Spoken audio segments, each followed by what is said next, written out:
are hitting 8 o'clock. Oops, I did not. Hang on, let me fix this.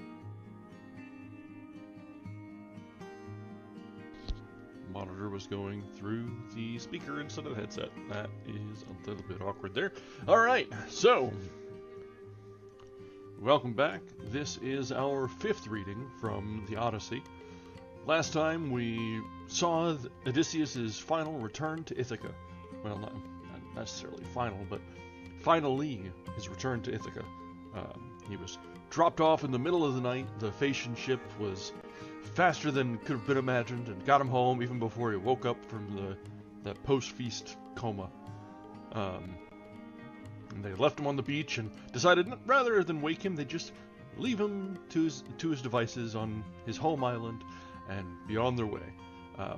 There was a slight matter of Poseidon punishing the Phaeacians for kind of going against his will or better judgment, but it's a story for another day there. And it seems to have all worked out more or less all right.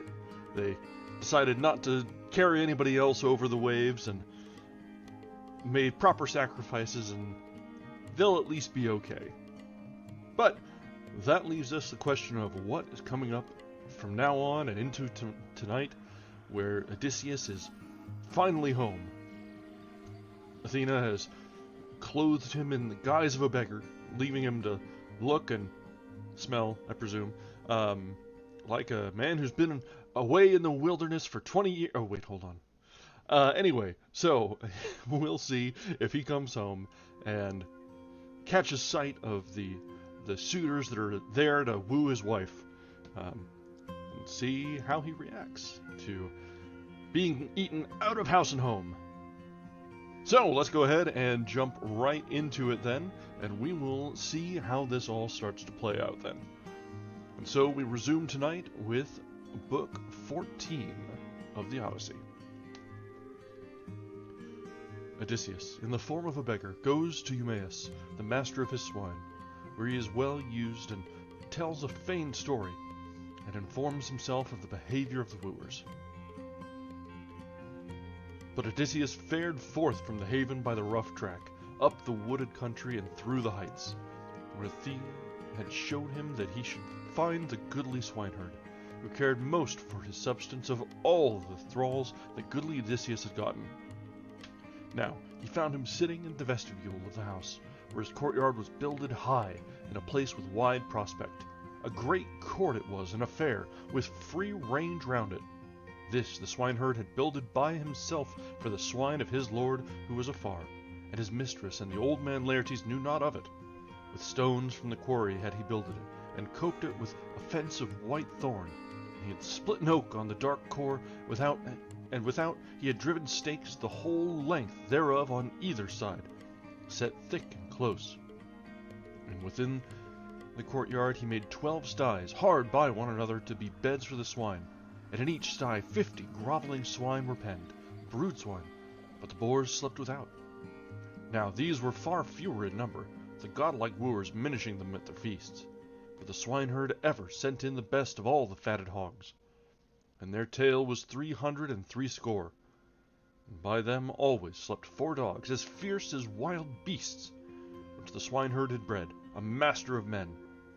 Now he was fitting sandals to his feet, cutting a good brown oxhide, while the rest of his fellows, 3 in all, were abroad this way and that, with the droves of swine, while the 4th he had sent to the city to take a boar to the proud wooers, as needs he must, that they might sacrifice it and satisfy their soul with flesh.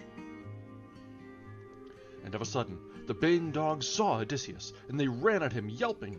But Odysseus, in his weariness, sat him down, and let the staff fall from his hand. Thereby his own swineherd would have suffered foul hurt, but the swineherd was with quick feet hastened after him, and sped through the outer door, and let the skin fall from his hand. And the hounds he chid, and drave them this way and that, with a shower of stones. And he spake unto his lord, saying, Old man, truly the dogs went nigh to be the death of thee all of a sudden. So shouldst thou have brought shame on me. Yea, and the gods have given me other pains and griefs enough. Here I sit, mourning and sorrowing for my good godlike lord, and foster the fat swine for others to eat, while he, craving perchance for food, wanders over some land and city of men of a strange speech, if haply he yet lives and beholds the sunlight. But come with me, let us to the inner steading, old man, that when thy heart is satisfied with bread and wine, thou too mayest tell thy tale, and declare whence thou art, and how many woes thou hast endured. Therewith the goodly swineherd led him to the steading, and took him in and set him down, and screwed beneath him thick brushwood, and spread thereon the hide of a shaggy wild goat, wide and soft, which served himself for a mattress. And Odysseus rejoiced that he had given him such welcome, and spake and hailed him, May Zeus, O stranger, and all the other deathless gods grant thee thy dearest wish, since thou hast received me heartily. Then, O swineherd Eumaeus, didst thou answer him, saying, Guest of mine, it were an impious thing for me to slight a stranger, even if there came a meaner man than thou. For from Zeus are all strangers and beggars, and a little gift from such as we is dear. For this is the way with thralls, who are ever in fear when young lords like ours bear rule over them. For surely the gods have stayed the returning of my master, who would have loved me diligently, and given me somewhat of my own, a house and a parcel of ground, and a comely wife, such as kind lord gives to his man, who hath labored much for him, and the work of whose hands God hath likewise increased, even as he increaseth his work of mine, whereat I abide. Therefore would my lord have rewarded me greatly, had he grown old at home. But he hath perished, as I would that all the stock of Helen had perished utterly, for as much as she hath caused the loosening of many a man's knees, for he too departed to Ilius of the goodly steeds, to get atonement for Agamemnon, that so he might war with the Trojans. Therewith he quickly bound up his doublet with his girdle, and went his way to the sties, where the tribes of the swine were penned. Thence he took and brought forth two, and sacrificed them both, and singed them, and cut them small, and spitted them. And when he had roasted all, he bare it, and set it by Odysseus, all hot as it was upon the spits, and he sprinkled thereupon white barley meal. Then in a bowl of ivy wood he mixed the honey sweet wine, and himself sat over against him, and bade him fall to. Eat now, stranger, such fare as thralls have to hand, even flesh of sucking pigs, but the fatted hogs the wooers devour, for they know not the wrath of the gods, nor any pity. Verily, the blessed gods love not froward deeds, but they reverence justice and the righteous acts of men. Yet even foes and men unfriendly, that land on a strange coast, and Zeus grants them a prey, and they have laden their ships and depart for home. Yea, even on their hearts falls strong fear of the wrath of the gods.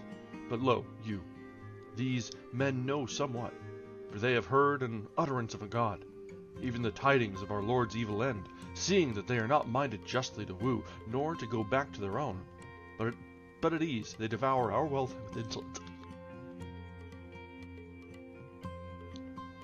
And now there is no sparing, for every day and every night that comes from Zeus they make sacrifice, not of one victim only, nor of two, and wine they draw and waste it riotously, for surely his livelihood was great past telling. No lord in the dark mainland had so much, nor any in Ithaca itself, nay, not 20 men together have wealth so great. I will tell thee the sum thereof, 12 herds of kine upon the mainland, as many flocks of sheep, as many droves of swine, as many ranging herds of goats, that his own shepherds and strangers pasture, and ranging herds of goats, 11 in all, graze here by the extremity of the island, with trusty men to watch them. And day by day each man of these ever drives one of the flock to the wooers, whichsoever seems the best of the fatted goats.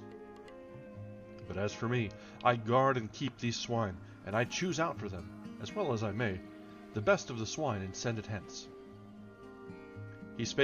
So spake he, but Odysseus ceased not to eat flesh and drink wine right eagerly and in silence, and the while was sowing the seeds of evil for the wooers. Now, when he had well eaten and comforted his heart with food, then the herdsman filled him the bowl out of which he was wont himself to drink, and he gave it him brimming with wine. And he took it, and was glad at heart, and uttering his voice spake to him winged words. My friend, who was it then that bought thee with his wealth? a man so exceedingly rich and mighty as thou hast declarest. Thou saidst that he perished to get atonement for Agamemnon. Tell me, if perchance I may know him, being such an one as thou sayest. For Zeus, methinks, and the other deathless gods know whether I may bring tidings of having seen him, for I have wandered far. Then the swineherd, a master of men, answered him, Old man, no wanderer who may come hither and bring tidings of him can win the ear of his wife and his dear son. But lightly do vagrants lie when they need entertainment, and care not to tell truth. Whosoever comes straying to the land of Ithaca goes to my mistress and speaks words of guile, and she receives him kindly and lovingly, and inquires of all things. And the tears fall from her eyelids for weeping, as is meet for a woman when her lord hath died afar. And quickly enough wouldst thou too, old man, forge a tale, if any would, but give thee a mantle and a doublet for raiment. But as for him, dogs and swift fowls are like already to have torn his skin from his bones, and his spirit hath left him, or the fishes have eaten him in the deep, and there lie his bones swathed in sand drift on the shore.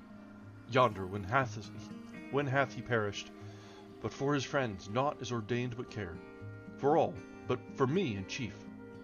But never again shall I find a lord so gentle, how far soever I may go, no, not though again I attain unto the house of my father and my mother, where at first I was born, and they nourished me themselves, and with their own hands they reared me. Nor henceforth it is not for these that I sorrow so much, though I long to behold them with mine eyes in my own country. But desire comes over me for Odysseus, who's afar. His name, stranger, even though he is not here, it shameth me to speak, for he loved me exceedingly, and cared for me at heart. Nay, I call him worshipful, albeit he is far hence.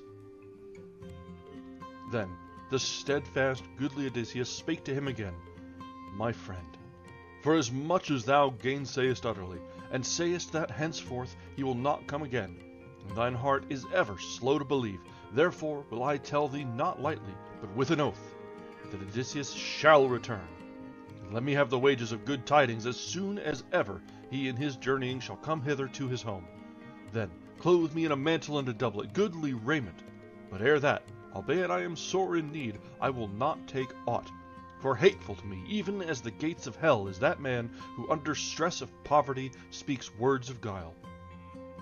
Now be Zeus my witness, before any god, and the hospitable board and the hearth of noble Odysseus, whereunto I am come, that all these things shall surely be accomplished, even as I tell thee. In this same year Odysseus shall come hither. As the old moon wanes and the new is born, shall he return to his home, and shall take vengeance on all who here dishonor his wife and noble son. Then didst thou make answer, swineherd Eumaeus, Old man, it is not I, then, that shall ever pay thee these wages of good tidings, nor henceforth shall Odysseus ever come to his home. Nay, drink in peace, and let us turn our thoughts to other matters, and bring not these to my remembrance. For surely my heart within me is sorrowful, whenever any man puts me in mind of my true lord. But as for thine oath, we will let it go by. Yet, oh, that Odysseus may come according to my desire, and the desire of Penelope, and of that old man Laertes, and godlike Telemachus. But now I make a comfortless lament for the boy begotten of Odysseus, even for Telemachus. When the gods had reared him like a young sapling, and I thought that he would be no worse man among men than his dear father, glorious in form and face, some god or some man marred his good wits within him, and he went to fair Pylos after tidings of his sire. And now the lordly wooers lie in wait for him on his way home, that the race of godlike Arceisius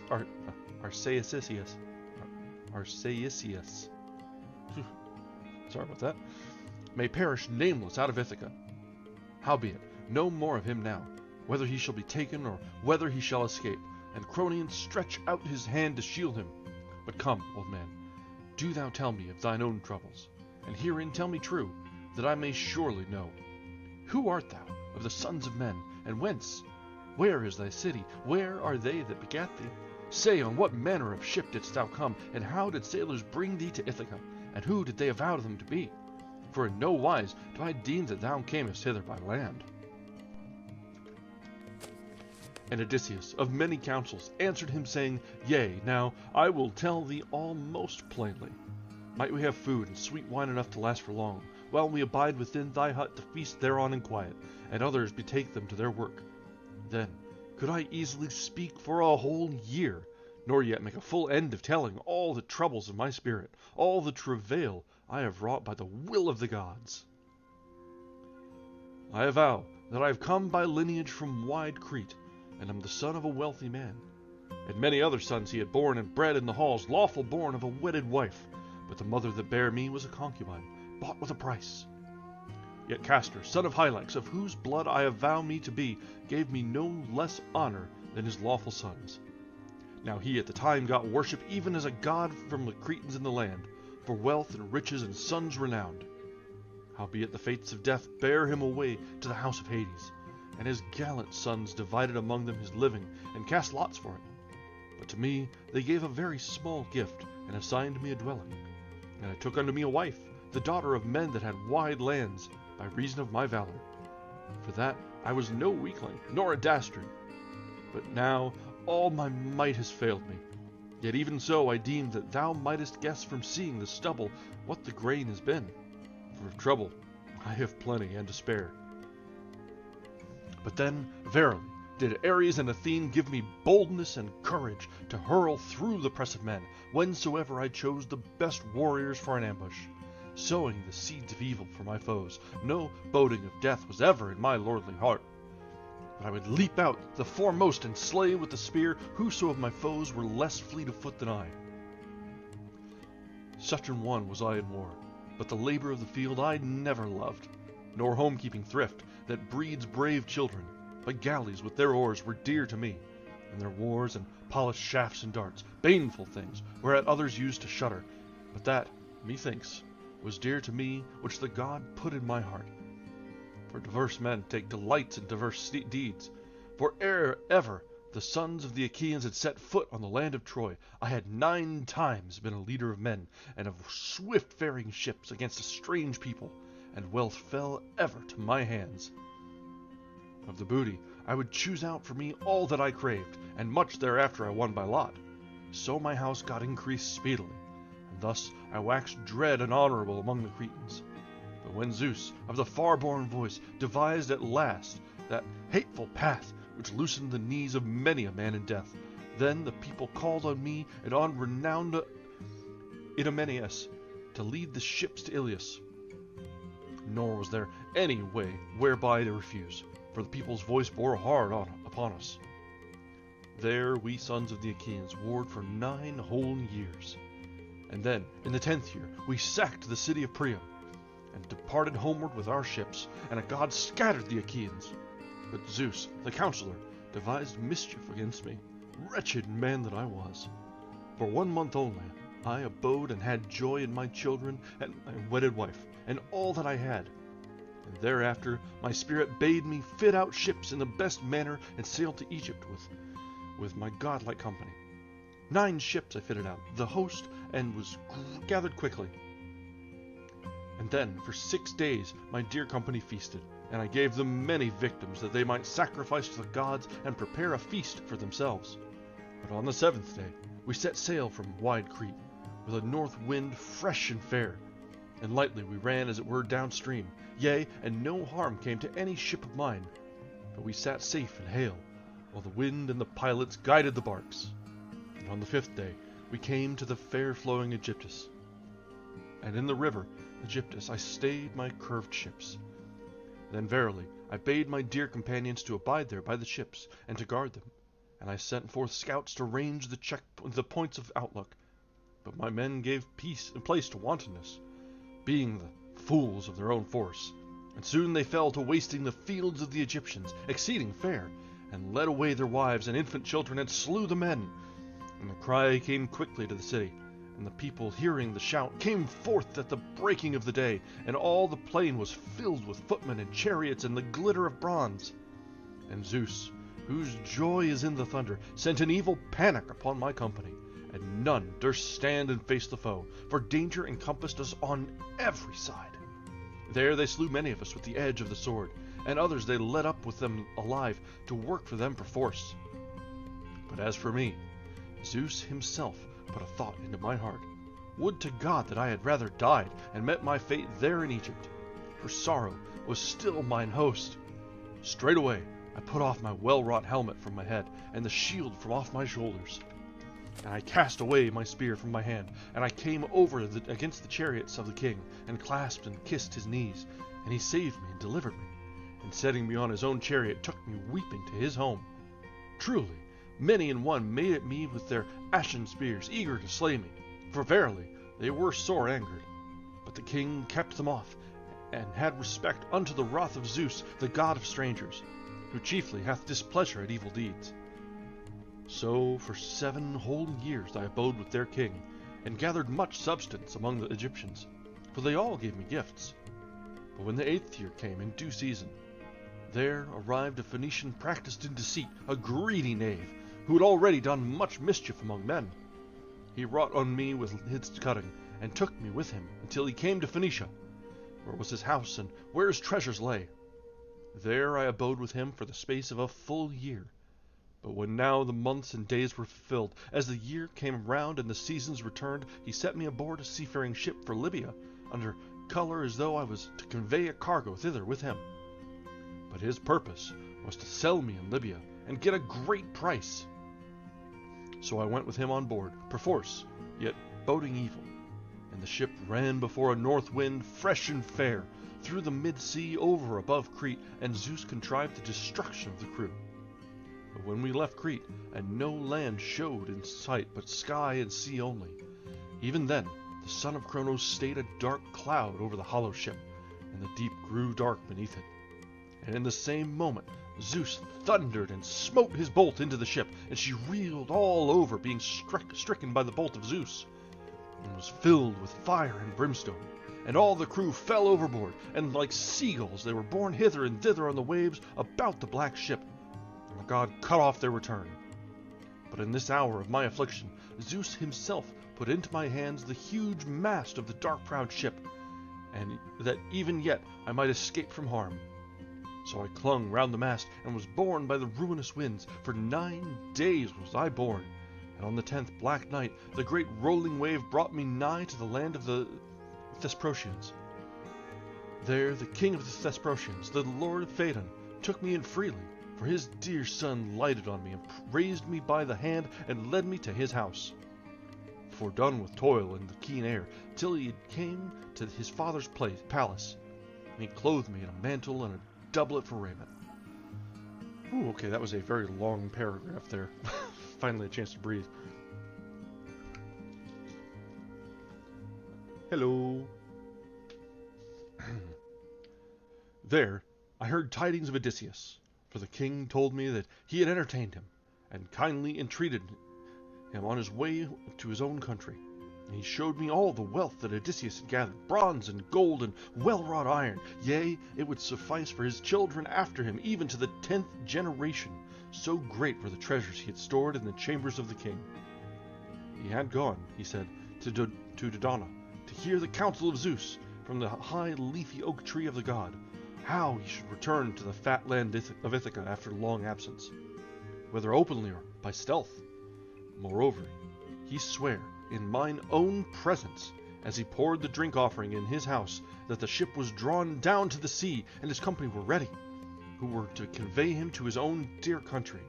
But ere that he sent me off, for it chanced that a ship of the Thesprotians was starting for Dulichium, a land rich in grain. Thither he bade them bring me with all diligence to the king Acastus.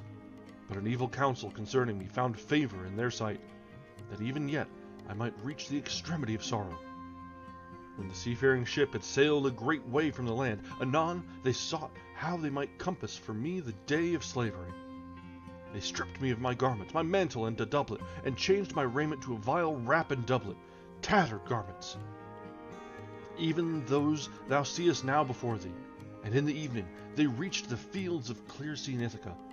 There, in the decked ship, they bound me closely with a twisted rope, and themselves went ashore, and hastened to take supper by the sea banks. Meanwhile, the gods themselves lightly unclasped my bands, and muffling my head with the wrap, I slid down the smooth lading plank, and set my breast to the sea, and rowed hard with both hands as I swam. And very soon I was out of the water and beyond their reach. Then I went up, where there was a thicket, a wood in full leaf, and lay there crouching. And they went hither and thither, making great moan. But when now it seemed to them little avail to go further on their quest, they departed back again aboard their hollow ship. And the gods themselves hid me easily, and brought me nigh to the homestead of a wise man. For still, methinks, I am ordained to live on.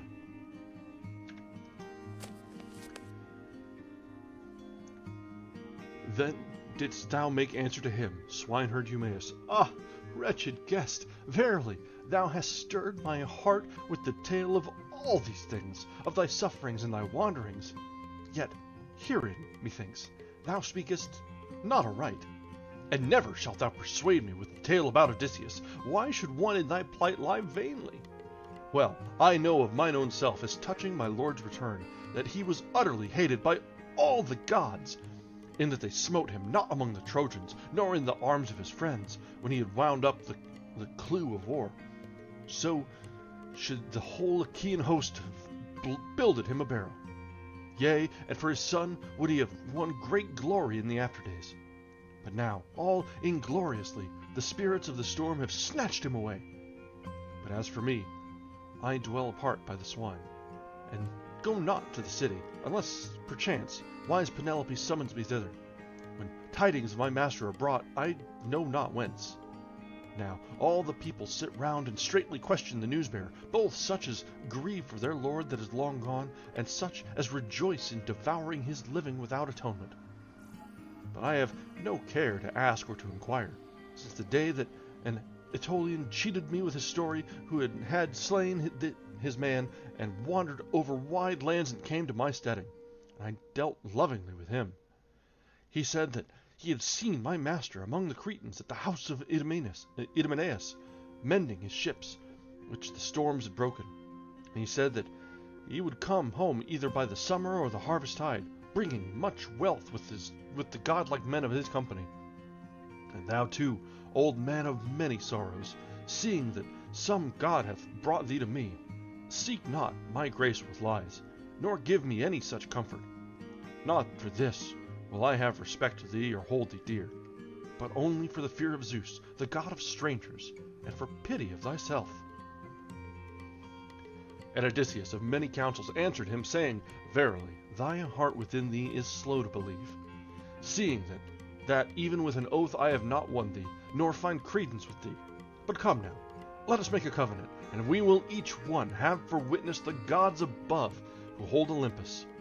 If thy lord shall return to this house, put on me a mantle and doublet for raiment, and send me on my way to Dulichium, whither I had a desire to go. But if thy lord return not according to my word, set thy thralls upon me, and cast me down from a mighty rock, that another beggar in his turn may beware of deceiving.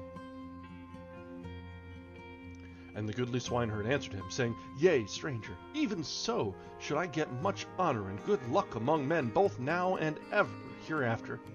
It, after bringing thee to my hut and giving thee a stranger's cheer, I should turn again and slay thee and take away thy dear life. Eager indeed thereafter should I be to make a prayer to Zeus the son of Cronos. But now it is supper time, and would that my fellows may speedily be at home, that we may make ready a dainty supper within the hut. Thus they spake one to the other, and lo, the swine and the swineherds drew nigh, and the swine they shut up to sleep in their lairs, and a mighty din arose as the swine were being stalled. Then the goodly swineherd called to his fellows, saying, Bring the best of the swine, that I may sacrifice it for a guest of mine from a far land, and we too will have good cheer therewith.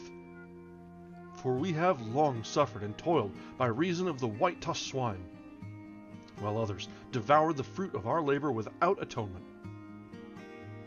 Therewithal he cleft logs with the pitiless axe, and the others brought in a well-fatted boar of 5 years old, and they set him by the hearth, nor did the swineherd forget the deathless gods, for he was of an understanding heart.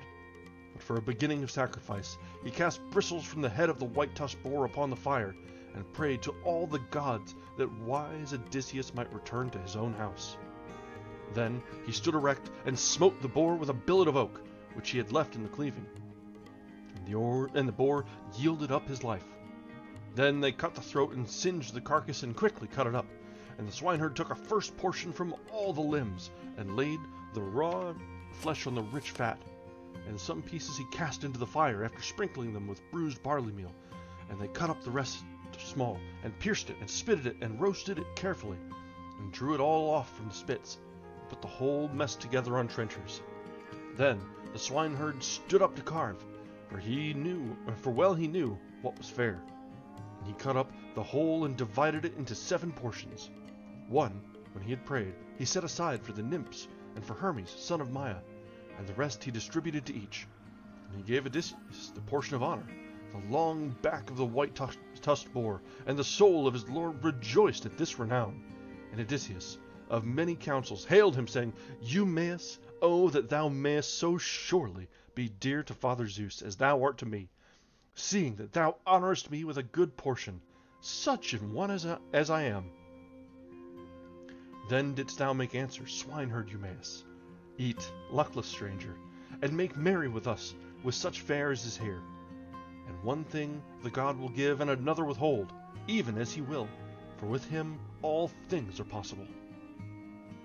So he spake, and even made burnt offering of the hallowed parts of the everlasting gods, and poured the dark wine for a drink offering, and set the cup in the hands of Odysseus, the waster of cities, and sat down by his own mess. And Mesalius bare them wheaten bread, a thrall that the swineherd had gotten all alone, while his lord was away, without the knowledge of his mistress and the old Laertes. Yea, he had bought him of the Taphians with his own substance. So they stretched forth their hands upon the good cheer before them. Now, after they had put from them the desire of meat and drink, Mesalius cleared away the bread, and they, now that they had eaten enough of the bread and flesh, were moved to go to rest. Now it was so that night came on foul with a blind moon, and Zeus reigned the whole night through. And still the great west wind, the rainy wind, was blowing. Then Odysseus spake among them, that he might make trial of the swineherd, and see whether he would take off his own mantle and give it to him, or bid one of his company strip, since he cared for him so greatly. Listen now, Eumaeus, and all of you his companions, with a prayer will I utter my word. So bids me witless wine, which drives even the wisest to sing and to laugh softly, and rouses him to dance, yea, and makes him to speak out a word which were better unspoken. Howbeit, now that I have broken into speech, I will not hide aught. Oh, that I were young, and my might were steadfast, as in the day when we arrayed our ambush, and led it beneath Troy town, and Odysseus and Menelaus son of Atreus were leaders, and with them I was a third in command, for so they bade me. Now, when we had come to the city and the steep wall, we lay about the citadel in the thick brushwood, crouching under our arms among the reeds in the marshland, and behold, the night came on foul with frost as the north wind went down, while the snow fell from above and crusted like rime, bitter cold, and the ice set thick about our shields. Now the others all had mantles and doublets, and slept in peace with their shields, buckled close about their shoulders. But as I went forth and had left my mantle behind with my men, in my folly, thinking that even so I should not be cold, so I came with only my shield and bright leathern apron. But when it was now the third watch of the night, and the stars had passed the zenith, in that hour I spake unto Odysseus, who was nigh me, and thrust him with my elbow, and he listened straightway. Son of Laertes, of the seed of Zeus, Odysseus of many devices, verily I shall cease from living among men. For this wintry cold is slaying me, seeing that I have no mantle. Some god beguiled me to wear a doublet only, and henceforth is no way of escape. So I spake, and he apprehended a thought in his heart, and such an one as he was in council and in fight. So he whispered and spake to me, saying, Be silent now, lest some other Achaeans hear thee. Therewith he raised his head upon his elbow, and spake, saying, Listen, friends. A vision from a god came to me in my sleep. Lo, we have come very far from the ships. I would there were one to tell it to Agamemnon, son of Atreus, shepherd of the host, if perchance he may send us hither a greater company from the ships. So spake he, and Thoas, son of Andraemon, rose up quickly and cast off his purple mantle, and he started to run unto the ships. But I lay gladly in his garment, and the golden throne dawn showed her light. Oh, that I were young as then, and my might steadfast.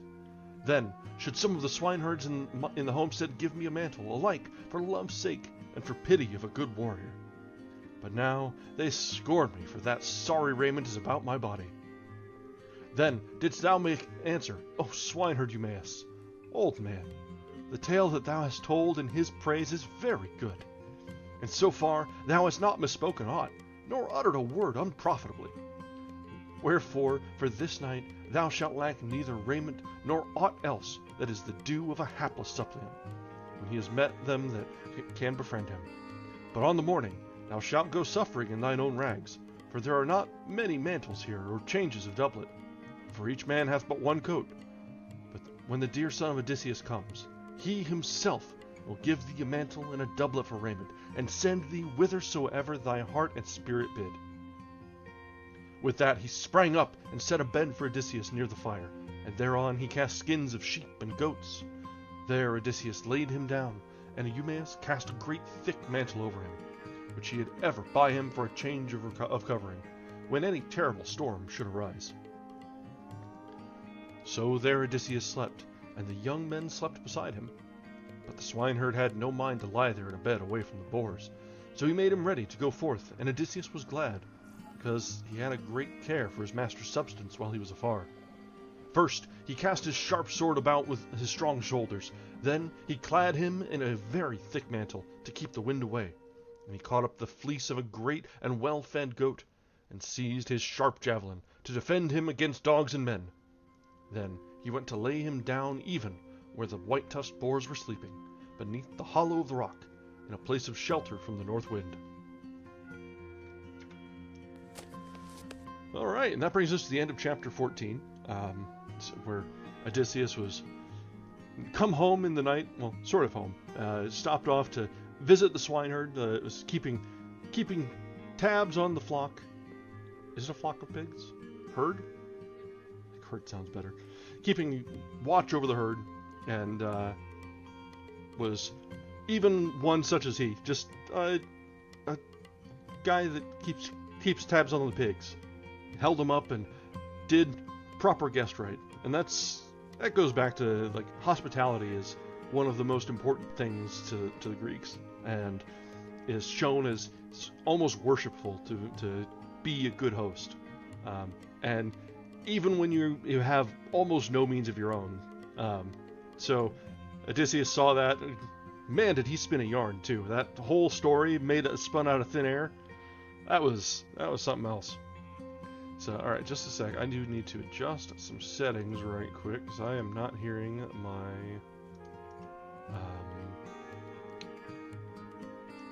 monitor through. And here we go. Let me just see if the page turn goes.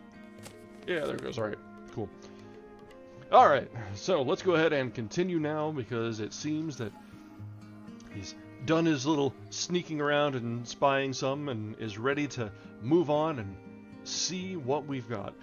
It's something with OBS. Whenever I open up OBS, I need to toggle my my output settings. Partly because I think my primary monitor device is a USB or wireless USB headset, and it just does not seem to like that. So I just need to reset the defaults every time I open up OBS, and yeah. All right, so let's continue now with book 15. Pallas sends home Telemachus from Lacedaemon with the presents given him by Menelaus. Telemachus landed, goes first to Eumaeus. Now Pallas Athene went to the wide land of Lacedaemon, to put the noble son of the great-hearted of Odysseus in mind of his return, and to make him hasten his coming. And she found Telemachus, and the glorious son of Nestor, couched at the vestibule of the house of famous Menelaus. The son of Nestor was truly overcome with soft sleep, but swift sleep gat not hold of Telemachus, but through the night divine, careful thoughts for his father kept him wakeful. And grey-eyed Athene stood nigh him, and spake to him, saying, Telemachus, it is no longer meet that thou shouldst wander far from thy home, leaving thy substance behind thee, and men in thy house so wanton, lest they divide and utterly devour all thy wealth, and thou shalt have gone on a vain journey.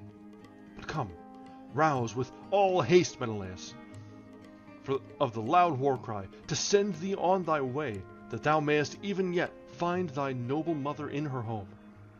For even now her father and her brethren bid her wed Eurymachus, for he outdoes all the wooers in his presence, and hath been greatly increasing his gifts of wooing.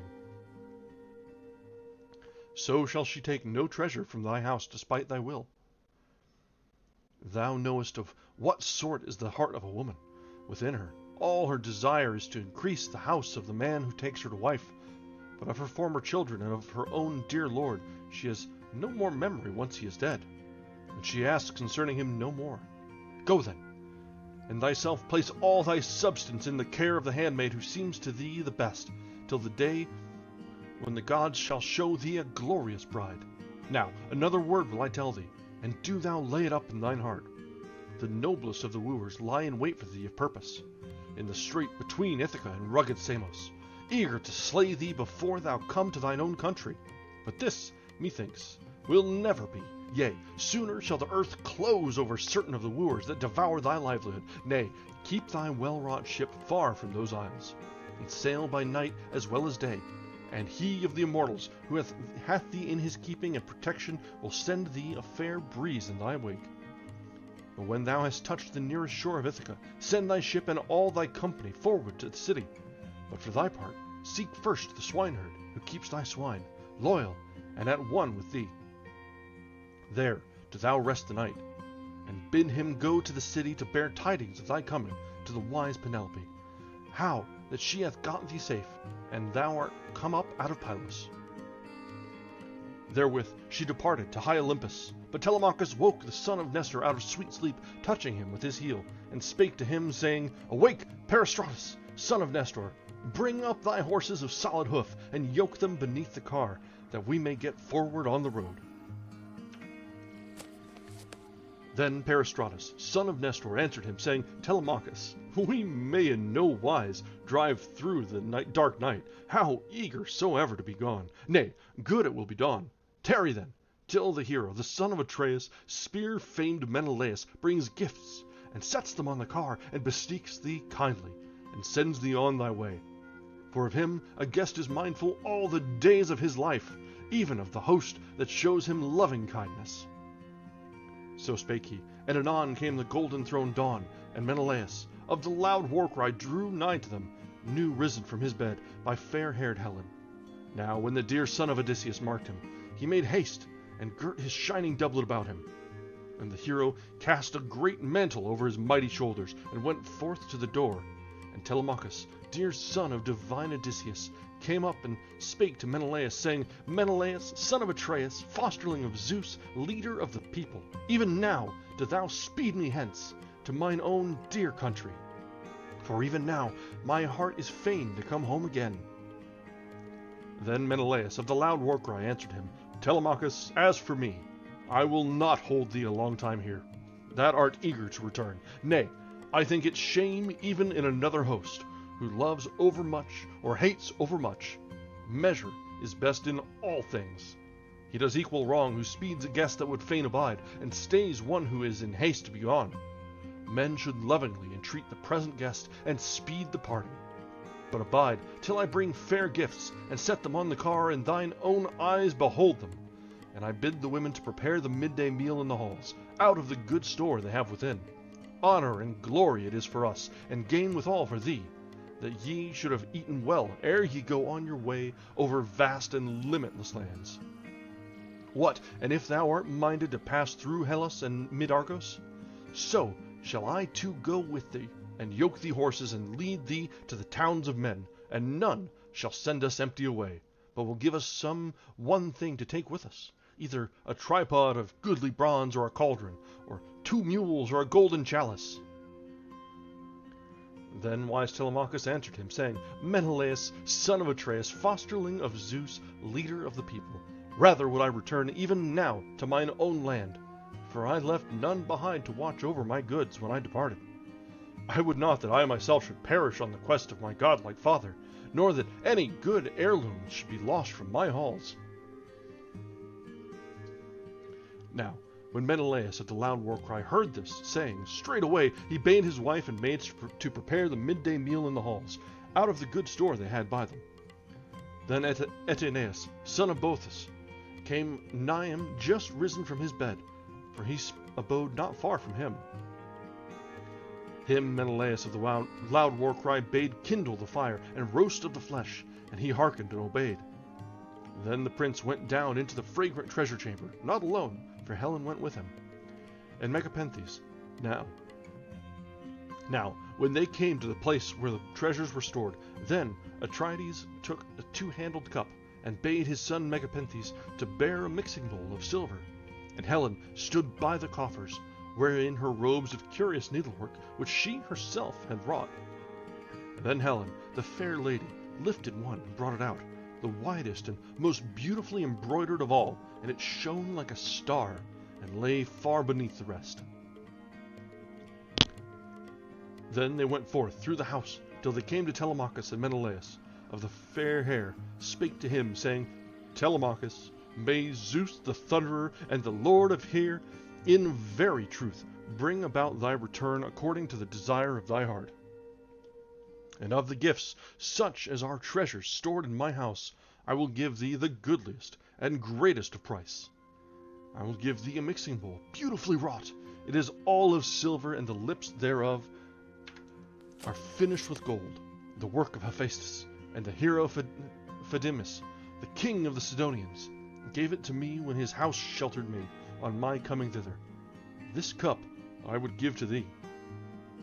Therewith the hero Atrides set the 2-handled cup in his hands, and the strong Megapenthes bare the shining silver bowl and set it before him. And Helen came up, beautiful Helen, with the robe in her hands, and spake and hailed him, Lo, I too give thee this gift, dear child, a memorial of the lands of Helen, against the day of thy desire, even of thy bridal, for thy bride to wear it. But meanwhile let it lie by thy dear mother in her chamber, and may joy go with thee to thy well-builded house and thine own country. With that she put it into his hands, and he took it and was glad. And the hero Peristratus took the gifts and laid them in the chest of the car, and gazed on all and wondered. Then Menelaus of the fair hair led them to the house. Then they twain sat them down on chairs and high seats, and a handmaid bare water for the hands in a goodly golden ewer, and poured it forth over a silver basin to wash withal, and drew to their side a polished table. And a grave dame bare wheaten bread, and set it by them, and laid on the board many dainties, giving freely of such things as she had by her. And the son of Boethus carved by the board, and divided the messes. And the son of renowned Menelaus poured forth the wine. So they stretched forth their hands upon the good cheer, and set before them. Now when they had put from them the desire of meat and drink, then did Telemachus and the glorious son of Nestor yoke the horses, and climb into the inlaid car, and they drave forth from the gateway, and the echoing gallery. After these Menelaus of the fair hair, the son of Atreus, went forth, bearing in his right hand a golden cup of honey-hearted wine, and that they might pour a drink offering ere they departed. And he stood before the horses, and spake his greeting. Farewell, knightly youths, and salute in my name Nestor, the shepherd of the people, for truly he was gentle to me as a father, while we sons of the Achaeans warred in the land of Troy. And wise Telemachus answered him, saying, Yea, verily, O fosterling of Zeus, we will tell him all on our coming, even as thou sayest.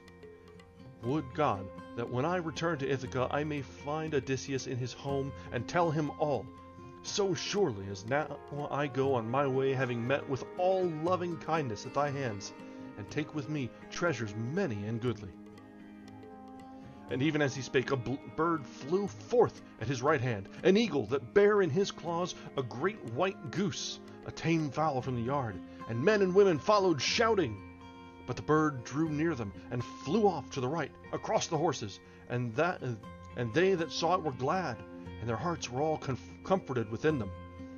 And Pisistratus, son of Nestor, first spake among them. Consider, Menelaus, fosterling of Zeus, leader of the people, whether God hath showed forth this sign for us twain, or for thee thyself. So spake he, and the warrior Menelaus pondered thereupon, how he should take heed to answer, and interpret it aright. And long-robed Helen took the word and spake, saying, Hear me, and I will prophesy as the immortals put it into my heart, and as I deem it will be accomplished. Even as yonder eagle came down from the hill, the place of his birth and kin, and snatched away the goose that was fostered in the house, even so shall Odysseus return home after much trial and long wanderings, and take vengeance. Yea, or even now is he at home, and sowing the seeds of evil for all the wooers. Then wise Telemachus answered her, saying, Now may Zeus ordain it so, Zeus, the thunderer and the lord of here. Then would I do thee worship as to a god, even in my home afar. He spake, and smote the horses with the lash, and they sped quickly towards the plain, in eager course through the city. So all day long they swayed the yoke that they bore upon their necks. And the sun sank, and all the ways were darkened. And they came to Pherae, to the house of Diocles, son of Orsilochus, the child begotten of Alphaeus. There they rested for the night, and by them he set the entertainment of strangers. Now, so soon as early dawn shone forth, the rosy fingered, they yoked the horses and mounted the inlaid car, and forth they drave from the gateway and the echoing gallery, and he touched the horses with the whip to start them. And the pair flew onward, nothing loth. And soon thereafter they reached the steep hold of Pylos. Then Telemachus spake unto the son of Nestor, saying, Son of Nestor, in what wise mightest thou make me a promise and fulfill my bidding? For we claim to be friends by reason of our father's friendship from of old. Moreover, we are equals in age, and this journey shall turn to our greater love. Take me not hence past my ship, O fosterling of Zeus, but leave me there, lest that old man keep me in his house in my despite, out of his eager kindness. For I must go right quickly home. Oh, hi! Cool. Thanks for tuning in from Israel. So spake he, and the son of Nestor communed with his own heart how he might make promise, and duly fulfill the same. So as he thought thereon, in this wise it seemed to him best. He turned back his horses toward the swift ship and the sea banks, and took forth the fair gifts, and set them in the hinder part of the ship, the raiment and the gold which Menelaus gave him. And he called to Telemachus, and spoke to him winged words. Now, climb the ship with all haste, and bid all thy company do likewise, ere I reach home, and bring the old man word. For whence I know in my mind and heart that, being so wilful of heart, he will not let thee go. But he himself will come hither to bid thee to his house, and methinks that he will not go back without thee, for very wroth will he be, despite thine excuse. Thus he spake, and drave the horses with the flowing manes back to the town of the Pylians, and came quickly to the halls. And Telemachus called to his companions, and commanded them, saying, Set ye the gear in order, my friends, in the black ship, and let us climb aboard, that we may make way upon our course. So spake he, and they gave good heed and hearkened. Then straightway they embarked, and sat upon the benches. Thus was he busy hereat, and praying and making burnt offering to Athene by the stern of the ship, when there drew nigh him one from a far country, that had slain his man and was fleeing from out of Argos.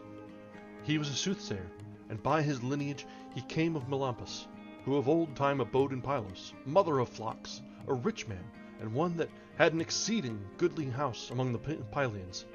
But afterward he had come to the land of strangers, fleeing from his country and from Neleus, the great-hearted, the proudest of living men, who kept all his goods for a full year by force. all that time Melampus lay bound with hard bonds in the halls of Philocus, suffering strong pains for the sake of the daughter of Neleus, and for the dread blindness of soul which the goddess, the Erinnys of the dolorous stroke, had laid on him. Howsoever he escaped his fate, and drave away the lowing kind from Philos to Pylos, and avenged the foul deed upon godlike Neleus, and brought the maiden home to his own brother to wife. As for him, he went to a country of other men, to Argos, the pasture land of horses, for there truly it was ordained that he should dwell, bearing rule over many of the Argives. There he wedded a wife, and builded him a lofty house, and begat Antiphates and Mantius, 2 mighty sons. Now Antiphates begat Oicles, the great-hearted, and Oicles Amphiaraus, the rouser of the host, whom Zeus, Lord of the ages, and Apollo loved with all manner of love. Yet he reached not the threshold of old age, but died in Thebes, by reason of a woman's gifts. And the sons born to him were Alcmaeon and Amphilochus. But Mantius begat Polyphetes and Cleitus. But it came to pass that the golden throne dawn snatched away Cleitus, for his very beauty's sake, that he might dwell with the immortals. And Apollo made the high-souled Polyphetes a seer, far the chief of humankind, Amphiaraus being now dead. He removed his dwelling to Hyperasia, being angered with his father, and there he abode and prophesied to all men. This man's son it was, Theoclymenus by name, that now drew nigh and stood by Telemachus, and he found him pouring a drink offering, and praying by the swift black ship, and uttering his voice, he spake to him winged words. Friend, since I find thee making burnt offering in this place, I pray thee, by thine offerings, and by the god, and thereafter by thine own head, and in the name of the men of thy company, answer my question truly, and hide it not. Who art thou, of the sons of men, and whence? Where is thy city? Where are they that begat thee? And wise Telemachus answered him, saying, Yea now, stranger, I will plainly tell thee all. Of Ithaca am I, by lineage, and my father is Odysseus, if ever such an one there was, but now hath he perished by an evil fate. Wherefore I have taken my company in a black ship, and have gone forth to hear word of my father that has been long afar. Then godlike Theoclymenus spake to him again, Even so, I too have fled from my country, for the manslaying of one of mine own kin, and many brethren and kinsmen of the slain are in Argos, the pasture land of horses, and rule mightily over the Achaeans. Wherefore now am I in exile to shun death and black fate at their hands, for it is my doom yet to wander among men. Now set me on board ship, since I supplicate thee in my flight, lest they slay me utterly, for methinks they follow hard after me. And wise Telemachus answered him, saying, Surely I will not drive thee away from our good ship, if thou art fain to come. Follow thou with us then, and in Ithaca thou shalt be welcome to such things as we have. Therewith he took from him his spear of bronze, and laid it among the deck of the curved ship, and himself too climbed the seafaring ship. Then he sat him down in the stern, and made Theoclymenus to sit beside him, and his company loosed the hawsers. Then Telemachus called upon his company, and bade them lay hands on the tackling, and speedily they hearkened to his call. So they raised the mast of pine tree, and set it in the hole of the crossplank, and made it fast with forestays, and hauled up the white sails with twisted ropes of the oxhide, and grey-eyed Athene sent them a favouring breeze, rushing violently through the clear sky, that the ship might speedily finish her course over the salt water of the sea. So they passed by Croni and Chalcis, a land of fair streams. And the sun set, and all the ways were darkened, and the vessel drew nigh to Phaea, being sped before the breeze of Zeus, and then past goodly Elis, where the Epeans bear rule, and then from thence he drave on again to the pointed isles, pondering whether he should escape death or be cut off. Now Odysseus and the goodly swineherd were supping in the hut, and the other men sat at meat with them. So when they had put from them the desire of meat and drink, Odysseus spake among them, to prove the swineherd whether he would still entertain him diligently, and bid him abide there in this steading, or send him forward to the city. Listen now, Eumaeus, and all the others of the company. In the morning, I would fain be gone to the town to go a-begging, that I not be ruinous to thyself and thy fellows. Now advise me well, and lend me a good guide by the way to lead me thither, and through the city will I wander alone as needs I must. If, perchance, one may give me a cup of water and a morsel of bread. Moreover, I would go to the house of divine Odysseus and bear tidings to the wise Penelope, and consort with the wanton wooers, if haply they might grant me a meal out of the boundless store that they have by them. Lightly might I do good service among them, even all that they would. For lo, I will tell thee, and do thou mark and listen, by the favor of Hermes the messenger, who gives grace and glory to all men's work, no mortal may vie with me in the business of a serving man, in piling well a fire, in cleaving dry faggots, and in carving and roasting flesh, and in pouring of wine, those offices wherein meaner men serve their betters. Then didst thou speak to him in heaviness of heart, swineherd Eumaeus. Ah, wherefore, stranger, hath such a thought arisen in thine heart? Surely thou art set on perishing utterly there, if thou wouldst indeed go into the throng of the wooers, whose outrage and violence reachest even to the iron heaven. Not such as thou are their servants, that they minister to them are young and gaily clad in mantles and in doublets, and their heads are anointed with oil, and they are fair of face, and the polished boards are laden with bread and flesh and swine. Nay, abide here, for none is vexed by thy presence, neither I nor any of my fellows that are with me. But when the dear son of Odysseus comes, he himself will give thee a mantle and a doublet for a raiment, and will send thee whithersoever thy heart and spirit bid thee go. Then the steadfast, goodly Odysseus answered him, Oh, that thou mayst so surely be dear to Father Zeus as thou art to me, in that thou didst make me to cease from wandering and dread woe. For there is no other thing more mischievous to men than roving. Yet for their cursed bellies' need men endure sore distress, to whom come wandering and tribulation and pain.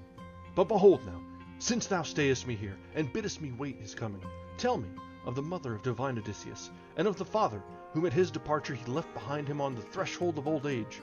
Are they, it may be, yet alive beneath the sunlight, or already dead and within the house of Hades? Then spake to him the swineherd, a master of men, Yea now, stranger, I will plainly tell thee all. Laertes yet lives, and prays evermore to Zeus that his life may waste from out his limbs within his halls, for he has wondrous sorrow for his son that is far away, and for the wedded lady his wise wife, whose death afflicted him in chief, and brought him to old age before his day. Now she died of very grief for her son renowned, by an evil death. So may no man perish who dwells here, and is a friend to me in word and deed. So long she was on earth, though in much sorrow, I was glad to ask and inquire concerning her, for that she herself had reared me along with long-robed Stmene, her noble daughter, the youngest of her children. With her I was reared, and she honored me little less than her own. But when we both came to the time of our desire, to the flower of age, thereupon they sent her to same, and got a great bride price. But my lady clad me in a mantle and a doublet, raiment very fair, and gave me sandals for my feet, and sent me forth to the field, and right dear at heart she hold me. But of these things now at last am I lacking. Yet the blessed gods prosper the work of mine own hands, whereat I abide. Of this my substance I have eaten and drunken and given to reverend strangers. But from my lady I may hear naught pleasant, neither word nor deed, for evil hath fallen on her house, a plague of froward men. Yet thralls have a great desire to speak before their mistress, and find out all eat and drink, and moreover to carry off somewhat with them to the field, such things as ever comfort the heart of a thrall. And Odysseus of many counsels answered him, saying, Ah, Eumaeus, how far then didst thou wander from thine own country and thy parents, while as yet thou wast but a child? But come, declare me this, and plainly tell it all. Was it a wide-wayed town of men taken and sacked, wherein dwelt thy father and thy lady mother? Or did unfriendly men find thee lonely, tending sheep or cattle, and shipped thee thence, and sold thee into the house of thy master here, who paid for thee a goodly price? Then spake to him the swineherd, a master of men, Stranger, since thou askest of, and questionest me hereof, give heed now, in silence, and make merry, and abide here drinking wine. Lo, the nights now are of length untold. Time is there to sleep, and time to listen, and be glad. Thou needst not turn to bed before the hour. Even too much sleep is vexation of spirit.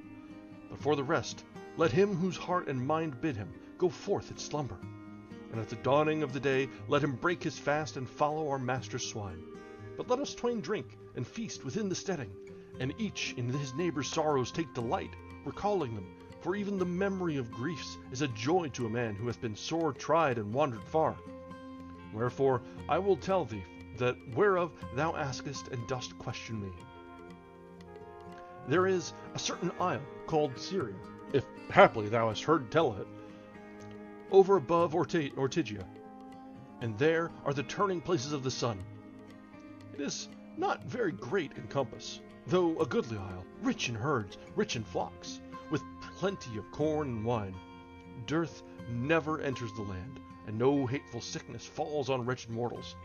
But when the tribes of men grow old in that city, then comes Apollo of the silver bow with Artemis, and slays them with the visitation of his gentle shafts.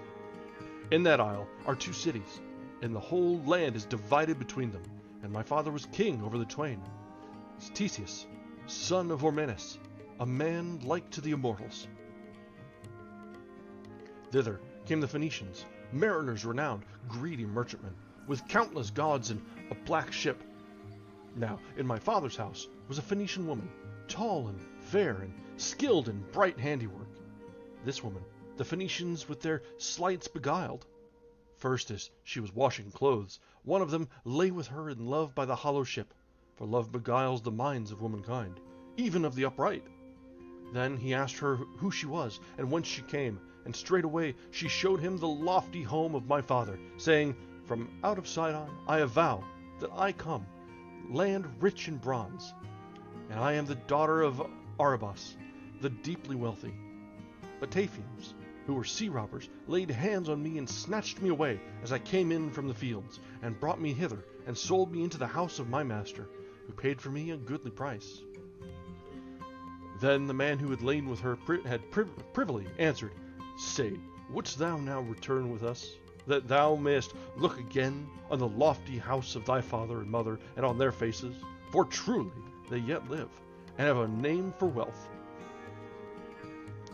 Then the woman answered him and spake, saying, Even this may well be, if ye sailors will pledge me an oath, and bring me home in safety. So spake she, and they all swore thereto as she bade them. Now when they had sworn and done that oath, again the women spake among them, and answered, saying, Hold your peace now, and let none of your fellows speak to me and greet me, if they meet me in the street, or even at the well, lest one go and tell it to the old man at home, and he suspect somewhat, and bind me in hard bonds, and devise death for all of you. But keep ye the matter in mind, and speed the purchase of your homeward freight, and when your ship is freighted with stores, let a message come quickly to me at the house. For I will likewise bring gold, all that comes under my hand. Yea, and there is another thing that I would gladly give for my fare. I am nurse to the child of my lord in the halls, a most cunning little boy, that runs out and abroad with me. Him would I bring on board ship, and he should fetch you a good price, a great price, wheresoever ye take him for sale among men of strange speech. Therewith she went her way to the fair halls, but they abode among us a whole year, and got together much wealth in their hollow ship. And when their hollow ship was now laden to depart, they sent a messenger to tell the tidings to the woman. There came a man versed in craft to my father's house, with a golden chain strung here and there with amber beads. Now the maidens in the hall and my lady mother were handling the chain and gazing on it, and offering him their price. But he had sighed silently to the woman, and therewithal got him away to the hollow ship. Then she took me by the hand, and led me forth from the house. And at the vestibule of the house she found the cups and the tables of the guests that had been feasting, who were in waiting on my father. They had gone forth to the session and the place of parley of the people, and she straightway hid 3 goblets in her bosom, and had bare them away, and I followed in my innocence. Then the sun sank, and all the ways were darkened, and we went quickly, and came to the good haven, where was the ship of the Phoenicians. So they climbed on board, and took us up with them, and sailed over the wet ways, and Zeus sent us a favoring wind. For 6 days we sailed by day and night continually. But when Zeus, son of Cronos, added the 7th day thereto, then Artemis, the archer, smote the woman that she fell, as a sea swallow falls, with a plunge into the hold, and they cast her forth to be the prey of seals and fishes. But I was left stricken at heart, and wind and water bare them and brought them to Ithaca, where Laertes bought me with his possessions, and thus it chanced that mine eyes beheld this land. Then Odysseus, of the seed of Zeus, answered him, saying, Eumaeus, verily, thou hast stirred my heart within me with the tale of all these things, of all the sorrow of heart thou hast endured.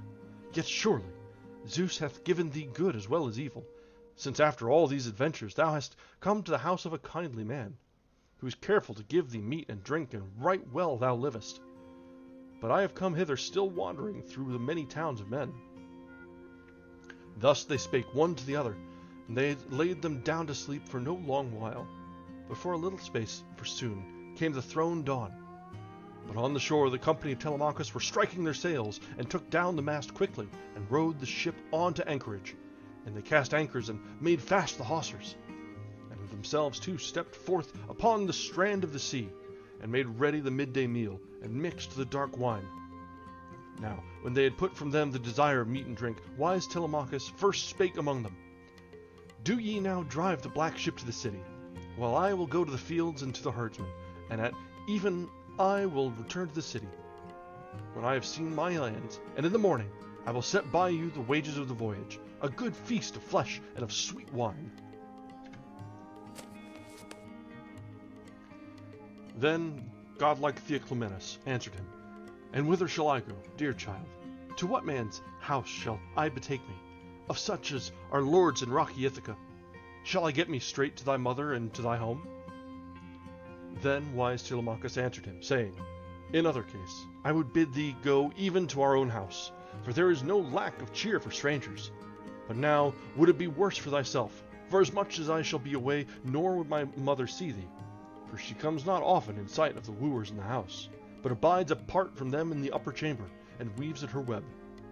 Yet there is one whom I will tell thee of, to whom thou mayest go, Eurymachus, of the glorious son of wise Polybus, whom now the men of Ithaca look upon, even as if he were a god.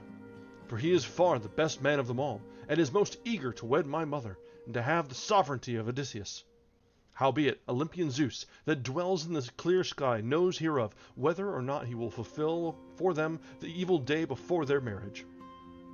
Now, even as he spoke, a bird flew out on the right, a hawk, the swift messenger of Apollo. In his talons he held a dove, and plucked her, and shed the feathers down to the earth, midway between the ship and Telemachus himself. Then Theoclymenus called him apart from his fellows, and clasped his hand, and spake and hailed him. Telemachus, surely not without the god's will hath the bird flown out on the right, for I knew when I saw him that he was a bird of omen. There is no other house more kingly than yours in the land of Ithaca. Nay, ye have ever the mastery. And wise Telemachus answered him, saying, Ah, stranger, would that this word may be accomplished. Soon shouldest thou be aware of kindness and many a gift at my hands, so that whoso met with thee would call thee blessed. Then he spake to Piraeus, his trusty companion, Piraeus, son of Clytius, thou that at other seasons hearkenest to go above all my company who went with me to Pylos. Even now, I pray, lead this stranger home with thee, and give heed to treat him lovingly, and with worship in thy house till I come. Then Piraeus, spearsman renowned, answered him, saying, Telemachus, why, even if thou shouldst tarry here long, yet will I entertain this man, and he shall have no lack of strangers' cheer. Therewith he went on board, and bade his men themselves to mount and loose the hawsers, and quickly they embarked and sat upon the benches. And Telemachus bound his goodly sandals beneath his feet, and seized a mighty spear, shod with sharp bronze. From the deck of the ship and his men loosed the hawsers. So they thrust off, and sailed to the city, as Telemachus bade them, the dear son of divine Odysseus. But swiftly his feet bore him on his forward way, till he came to the court, where were his swine out of number, and among them the good swineherd slept, a man loyal to his lords. That brings us to the end of chapter 15. So it seems to sort of be dragging on. I can see how there's as much of the book left at the end of the last session as we had discovered, but that's fine. It's interesting enough. We're hearing a bunch of backstories of characters, and the swineherd is made to be apparently some sort of prince that was sold into slavery and is just, happy enough to be hanging out with the pigs, but I guess he likes us a lot. Alright guys, let's take a few minutes. It is about 9:15, and I could use a little bit more of a drink, so let's take a few minutes. I will top up, and then we will be back in just a little bit to see what the next chapter has in store.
Alright.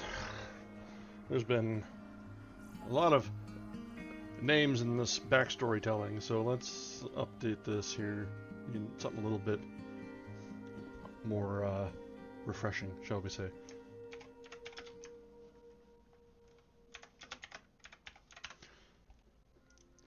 We've got a little bit of the tonic left, so need to make use of it before it goes flat, so it'd be a shame otherwise, right?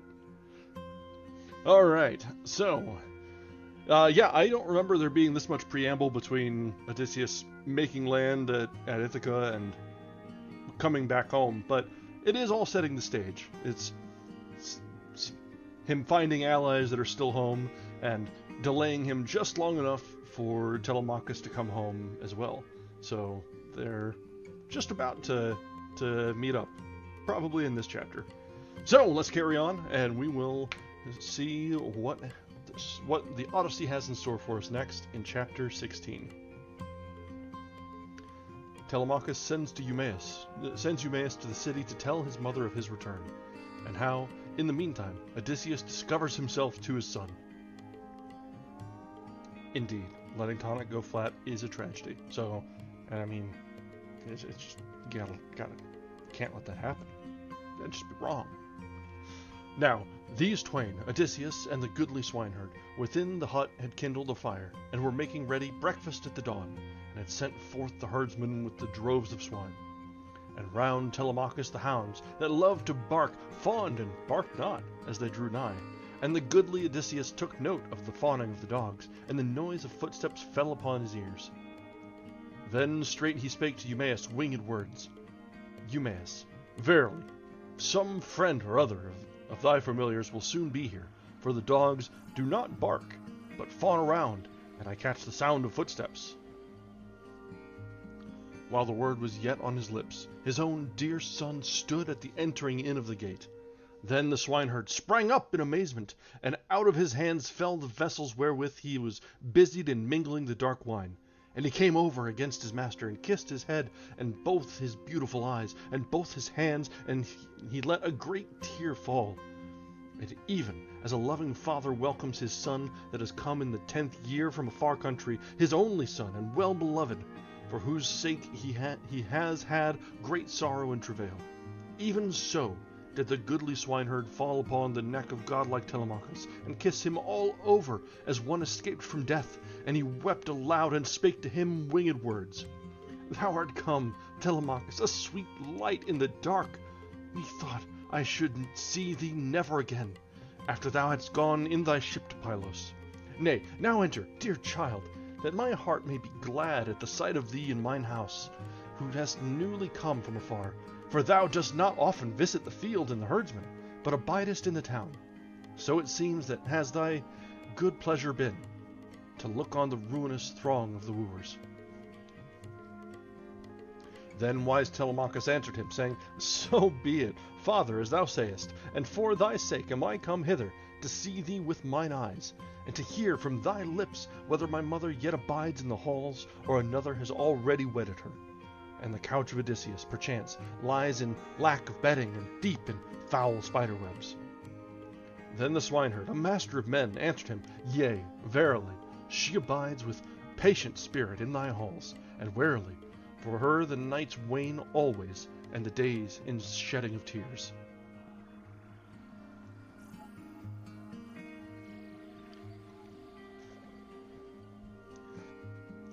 So he spake, and took from him the spear of bronze. Then Telemachus passed within, and crossed the threshold of stone. As he came near, his father Odysseus arose from his seat to give him place. But Telemachus, on his part, stayed him, and spake, saying, Be seated, stranger, and we will find a seat some otherwhere in our steading, and there is a man here to set it for us. So he spake, and Odysseus went back and sat him down again. And the swineherd strewed for Telemachus green brushwood below, and a fleece thereupon. And there presently the dear son of Odysseus sat him down. Next the swineherd set by them platters of roast flesh, the fragments that were left from the meal of yesterday. And wheaten bread he briskly heaped up in baskets, and mixed the honey-sweet wine in a goblet of ivy wood, and himself sat down over against the divine Odysseus. So they stretched forth their hands upon the good cheer set before them. Now when they had put from them the desire of meat and drink, Telemachus spake to the goodly swineherd, saying, Father, whence come this stranger to thee? How did sailors bring him to Ithaca? And who did they avow them to be? For in no wise, I deem, did he come hither by land. Then didst thou make answer, swineherd Eumaeus, Yea now, my son, I tell thee all the truth. Of wide Crete he avows him to be by lineage. And he says that round many cities of mortals he has wandered at adventure. Even so, he has some god spun for him the threads of fate. But now, as a runaway from a ship of Thesprotians, has he come to my steading, and I will give him to thee for thy man. Do with him as thou wilt. He avows him for thy suppliant. Then wise Telemachus answered him, saying, Eumaeus, verily a bitter word is this that thou speakest. How indeed shall I receive this guest in my house? Myself I am young, and trust not yet to my strength of hands to defend me against the man who does violence without a cause. And my mother has divisions of heart, whether to abide here with me and keep the house, respecting the bed of her lord and the voice of the people, or straightway to go with whomsoever of the Achaeans that woo her in the halls is the best man, and gives the most bridal gifts. But behold, as for this guest of thine, Now that he is come to thy house, I will clothe him in a mantle and a doublet, goodly raiment, and I will give him a two-edged sword, and shoes for his feet, and send him on his way, whithersoever his heart and spirit bid him go. Or, if thou wilt, hold him here in the steading, and take care of him, and raiment I will send hither, and all manner of food to eat, that he not be ruinous to thee, and to thy fellows. And thither, into the company of the wooers, would I not suffer him to go, for they are exceeding full of infatuate insolence, lest they mock at him, and they would be a sore grief to me. And hard it is for one man, how valiant soever, to achieve aught among a multitude, for verily they are far the stronger. Then the steadfast, goodly Odysseus answered him, My friend, since it is indeed my right to answer thee withal, of a truth my heart is rent as I hear your words. Such infatuate deeds, ye say, the wooers devise in the halls, in despite of thee, a man so noble. Say, dost thou willingly submit thee to oppression, or do the people through the township hate thee, obedient to the voice of a god? Or hast thou come to blame thy brethren, in whose battle a man puts trust, even if a great feud arise? Ah, would that I had the youth, as now I have the spirit, and were either the son of noble Odysseus or Odysseus' very self, straightway then might a stranger sever my head from off my neck, if I went not to the halls of Odysseus, son of Laertes, and made myself the bane of every man among them. But if they should overcome me by numbers, being but one man against so many, far rather would I die slain in mine own halls, than witness for ever these unseemly deeds, strangers shamefully entreated, and men hailing the handmaidens in foul wise through the fair house, and wine drawn wastefully, and the wooers devouring food all recklessly without avail, and a work that knows no ending.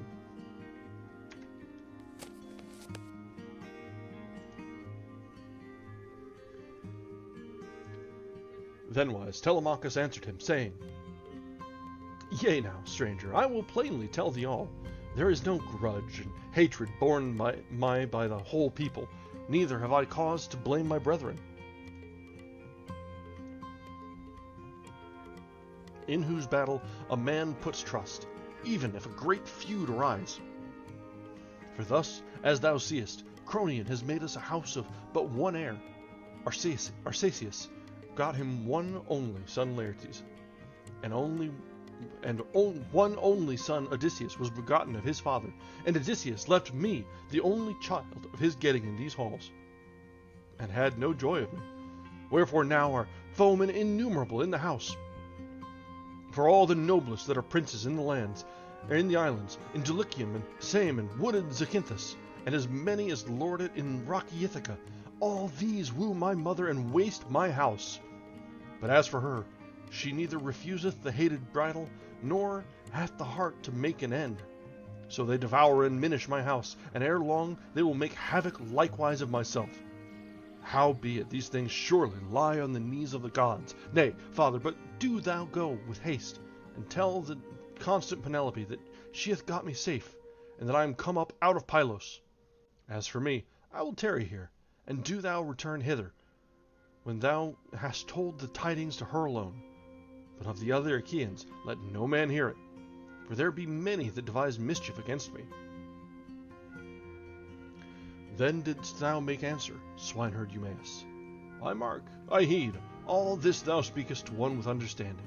But come, declare me this, and tell it plainly, whether or no I shall go the same road with tidings to Laertes, that hapless man, who till lately, despite his great sorrow for Odysseus' sake, yet had oversight of the tillage, and did eat and drink with the thralls in his house, as often as his heart within him bade him.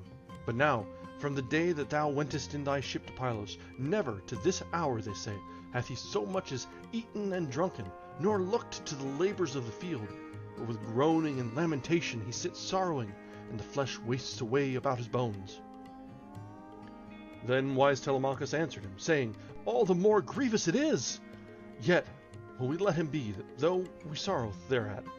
For if men might in any wise have all their will, we should before aught else choose the day of my father's returning.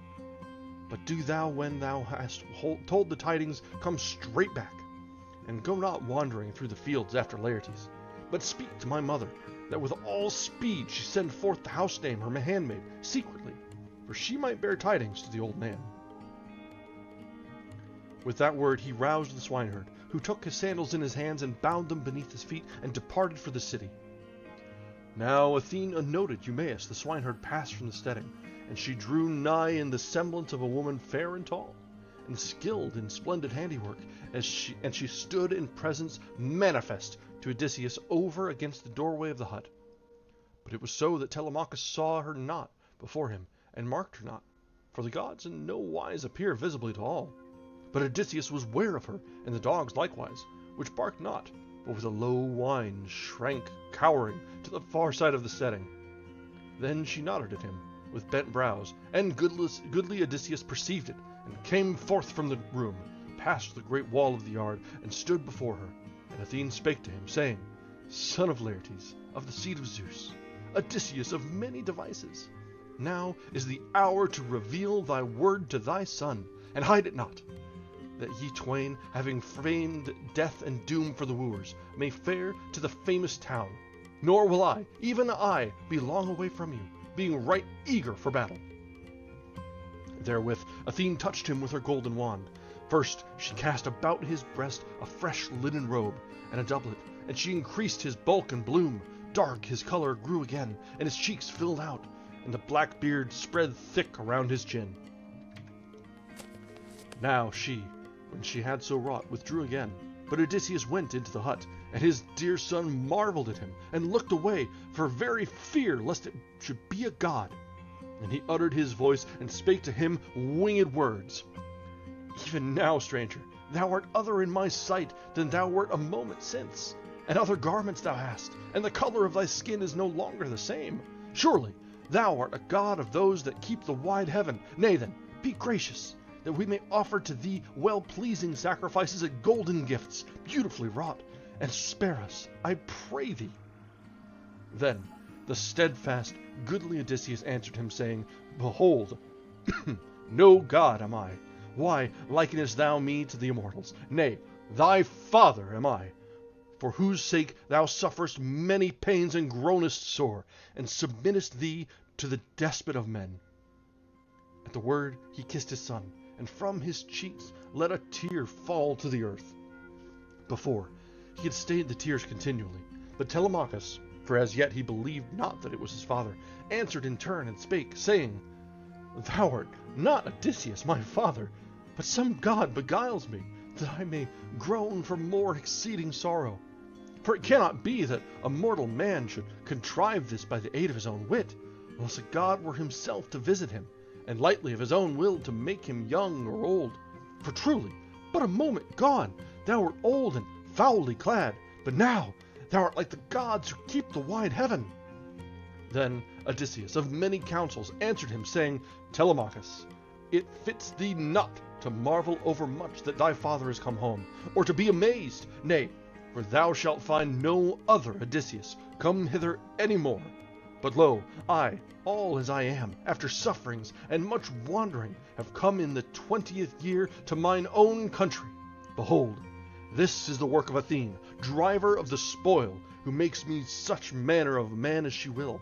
For with her it is possible, now like a beggar, and now again like a young man, and one clad about in rich raiment. Easy it is for the gods who keep the wide heaven to glorify or to abase mortal man. And with this word then he sat down again. But Telemachus, flinging himself upon his noble father's neck, mourned and shed tears, and in both their hearts arose the desire of lamentation. And they wailed aloud, more ceaselessly than birds, sea-eagles, or vultures of crooked claws, whose younglings the country folk have taken from the nest, ere yet they are fledged. Even so pitifully fell the tears between their brows. And now would the sunlight have gone down upon their sorrowing, had not Telemachus spoken to his father suddenly.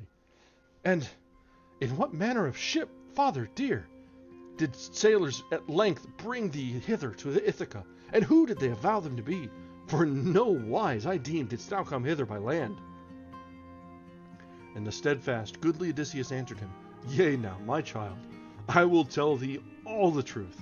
The Phaeacians brought me hither, mariners renowned, who speed other men too upon their way, whosoever comes to them. Asleep in the swift ship they bore me over the seas and set me down in Ithaca, and gave me splendid gifts, bronze and gold in plenty, and woven raiment, and these treasures are lying by the God's grace in the caves. But now I am come hither by the promptings of Athene, that we may take counsel for the slaughter of the foemen. But come, tell me all the tale of the wooers and their number, that I may know how many and what men they be, and that so I may commune with my good heart and advise me, whether we twain shall be able to be able alone to make head against them without aid, or whether we should even seek succor of others. Then wise Telemachus answered him, saying, Verily, father, I have ever heard of thy great fame, for a warrior hardy of thy hands, and sage in counsel. But this is a hard saying of thine. Awe comes over me, for it may not be that 2 men should do battle with many men and stalwart. For of the wooers there are not barely 10, nor twice 10 only, but many a decade more. And straight shalt thou learn the tale of them ere we part. From Dulichium there be 52 chosen lords, and 6 serving men go with them, and out of same 24 men. And from Zacynthus there are 20 lords of the Achaeans.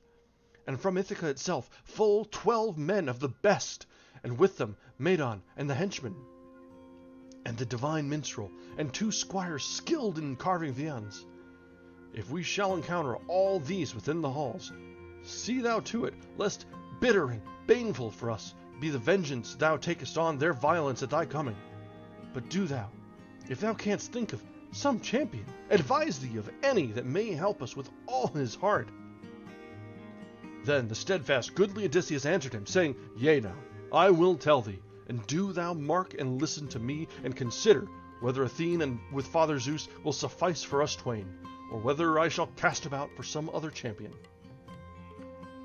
Then wise Telemachus answered him, saying, Valiant helpers, in sooth, are these 2 thou namest, whose seat is aloft in the clouds, and they rule among all men and among the deathless gods?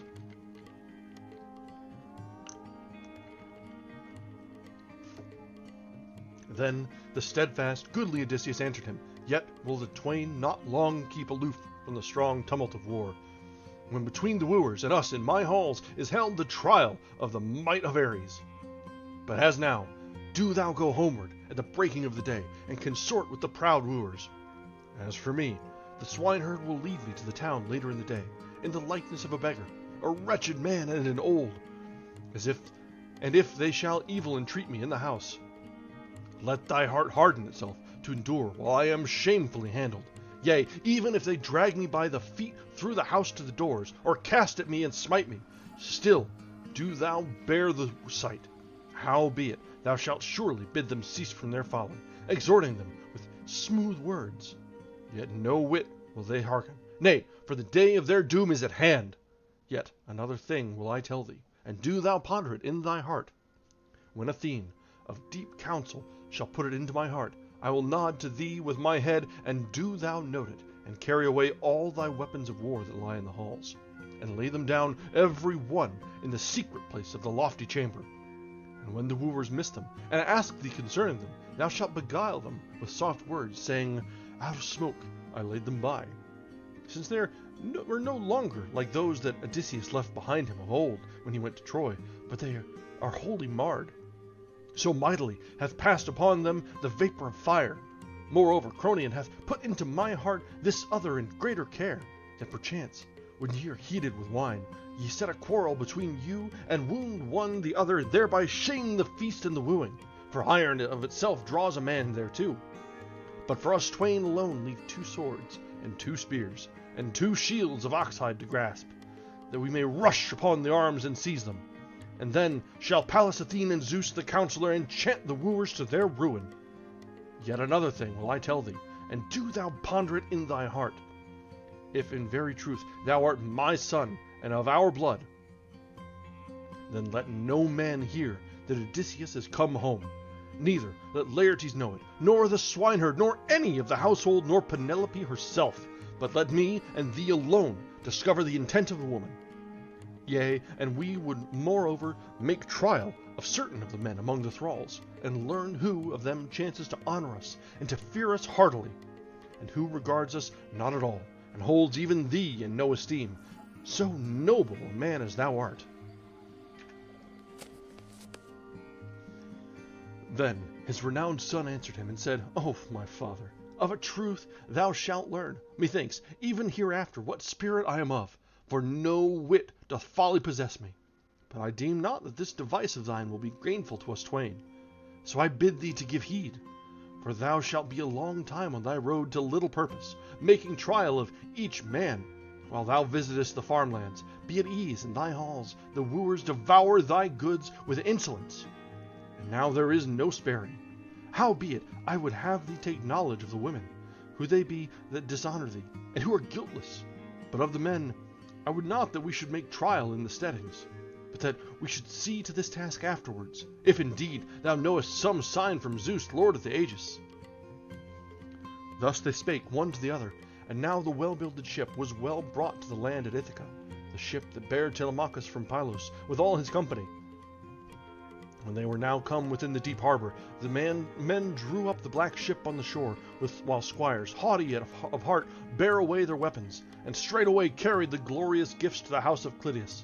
Anon they sent forward a herald to the house of Odysseus, to bear the tidings so to prudent Penelope, namely, how Telemachus was in the field, and had bidden the ship sail to the city, lest the noble queen should be afraid, and let the round tears fall. So these two met, the herald and the goodly swineherd, come on the same errand to tell all to the lady. Now, when they got to the house of the divine king, the herald spake out among all the handmaids, saying, Verily, O queen, thy son hath come out of Pylos. But the swineherd went up to Penelope, and told her all that her dear son had bidden him say. So when he had declared all that had been enjoined him, he went on his way to the swine, and left the enclosure in the hall. Now the wooers were troubled and downcast in spirit, and forth they went from the hall to past the great wall of the court, and there in front of the gates they held their session. And Eurymachus, son of Polybus, first spake among them, saying, Verily, friends, a proud deed hath Telemachus accomplished with a high hand, even this journey, and we said that he should never bring it to pass. But come, launch we a black ship, the best there is, and let us get together oarsmen of the sea, who shall straightway bear word to our friends to return home with speed. The word was yet on his lips, when Amphinomus returned in his place, and saw the ship within the deep harbor, and the men lowering the sails, and with the oars in their hands. Then sweetly he laughed out, and spake among his fellows, Nay, let us now send no message any more, for lo, they are come home. Either some god has told them all, or they themselves have seen the ship of Telemachus go by, and have not been able to catch her. Thus he spake, and they arose and went to the sea banks. Swiftly the men drew up the black ship on the shore, and squires, haughty of heart, bare away their weapons. And the wooers all together went to the assembly place, and suffered none other to sit with them, either of the young men or of the elders. Then Antinous spake among them, the son of Eupeithes. Lo now, how the gods have delivered this man from his evil case. All day long did scouts set along the windy headlands, ever in quick succession, and at the going down of the sun he never rested for a night upon the shore. But sailing with our swift ship on the high seas, we awaited the bright dawn, as we lay in wait for Telemachus, that we might take and slay the man himself. But meanwhile some god has brought him home. But even here, let us devise an evil end for him, even for Telemachus, and let him not escape out of our hands. For methinks that while he lives we shall never achieve this task of ours. For he himself has understanding and counsel and wisdom, and the people no longer show us favor in all things. Nay, come, before he assembles all the Achaeans to the gathering, for methinks that he will in no wise be slack, but will be exceeding wroth, and will stand up and speak out among them all, and tell how we plotted against him, sheer destruction, but did not overtake him.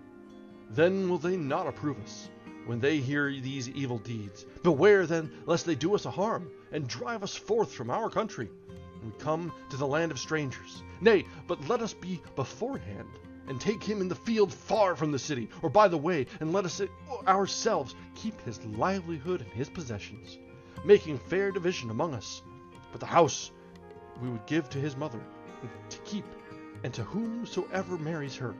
But if this saying likes you not, but ye choose rather that he should live and keep the heritage of his father, no longer than let us gather here, and eat all his store of pleasant substance, but let each one from his own hall woo her with his bridal gifts, and seek to win her. So should she wed the man that gives the most, and comes as the chosen of fate. So he spake, and they all held their peace. Then Amphinomus made harangue and spake out among them. He was the famous son of Nisus, the prince, the son of Aretius, and he led the wooers that came out of Dulichium, a land rich in wheat and in grass, and more than all the rest his words were pleasing to Penelope, for he was of an understanding mind. And now of his good will he made harangue and spake among them. Friends, I, for one, would not choose to kill Telemachus. It is a fearful thing to slay one of the stock of kings. Nay, let us seek to the council of the gods, and if the oracles of great Zeus approve, myself I will slay him, and bid all the rest to aid. But if the gods are disposed to avert it, I bid you to refrain. So spake Amphinomus, and his saying pleased them well. Then straightway they arose and went to the house of Odysseus, and entering it in, sat down on the polished seats. Then the wise Penelope had a new thought, namely, to show herself to the wooers, so despiteful in their insolence, for she had heard of the death of her son that was to be in the halls, seeing that Medon the henchman had told her of it, who heard their counsels. So she went on her way to the hall, with the women her handmaids. Now when that fair lady had come unto the wooers, she stood by the pillar of the well-builded roof, holding up her glistening tire before her face, and rebuked Antinous, and spake and hailed him. Antinous, full of all insolence, deviser of mischief. And yet they say that in the land of Ithaca thou art chiefest among thy peers in counsel and in speech. Nay, no such man dost thou show thyself, fool! Why, indeed, dost thou contrive death and doom for Telemachus, and hast no regard unto suppliants who have Zeus to witness? Nay, but it is an impious thing to contrive evil against one against another. What, knowest thou not of the day when thy father fled to this house in fear of the people? For verily they were exceeding wroth against him, because he had followed with Taphian sea robbers, and harried the Thesprotians, who were at peace with us. So they wished to destroy thy father, and wrest from him his dear life, and utterly devour all his great and abundant livelihood. But Odysseus stayed and withheld them, for all their desire. His house thou now consumest without atonement, and his wife thou wooest, and wouldst slay his son, and dost greatly grieve me. But I bid thee cease, and command the others to do likewise. Then Eurymachus, son of Polybus, answered her, saying,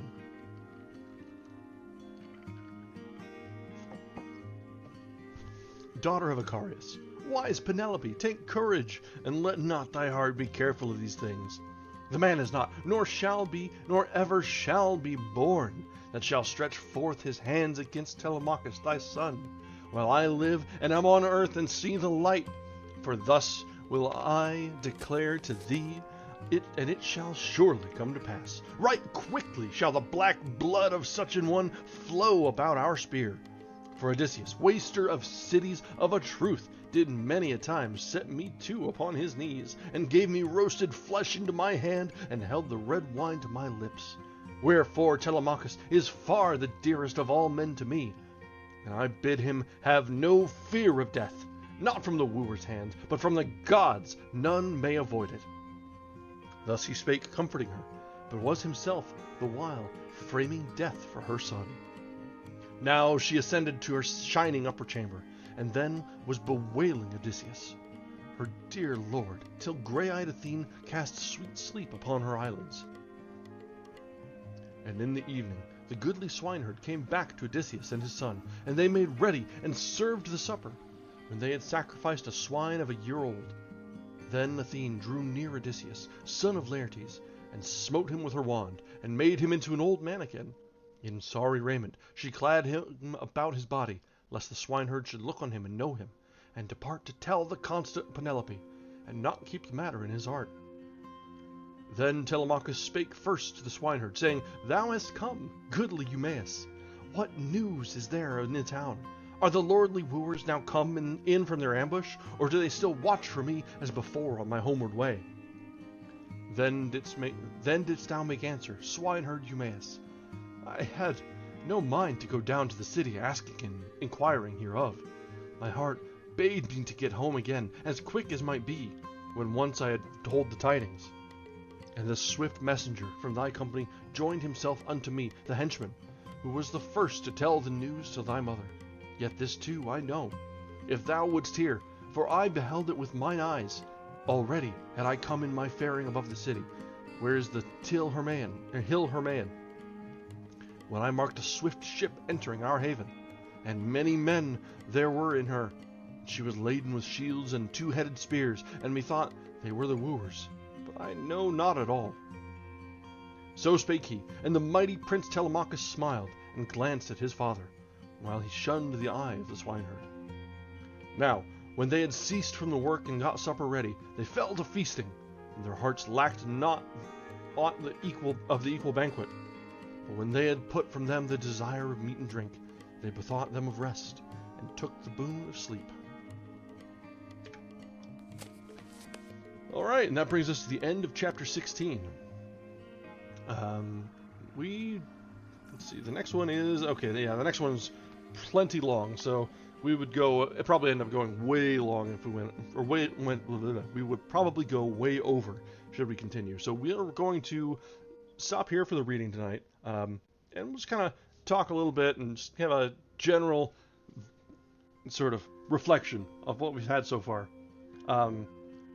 As we mentioned, this was a lot more preamble than I think any of us had remembered. There was quite a lot more between Odysseus coming home and coming to Ithaca and the actual homecoming. It seems, I don't know if I skipped over or didn't pay much attention to this when I was younger reading this, or whether just it fell by the wayside. One of those things that you just, don't quite remember, or doesn't stick in the mind quite so much. But that's not to say that these chapters haven't been good or entertaining in and of themselves. It's good to see Odysseus, even undercover, interacting with the swineherd, and how good and loyal the swineherd has been, and how Telemachus has done so well among himself, and is keeping wisely suspicious of Odysseus until it's kind of convinced a little bit. It's a nice dynamic to see. But I think, so looking forward, there are, let's see, so we're coming up on 17. Oh, there's a fair bit left. Good lord. I guess, we are just about 67% of the way through the book now, looking at this. So we've got a fair bit left, honestly. About a third. But, so the next one, preamble, Telemachus relates to his mother what he had heard at Pylos and Sparta. So Telemachus is going home in the next chapter, and then let's look forward a little bit further. I'll put down my bookmark here.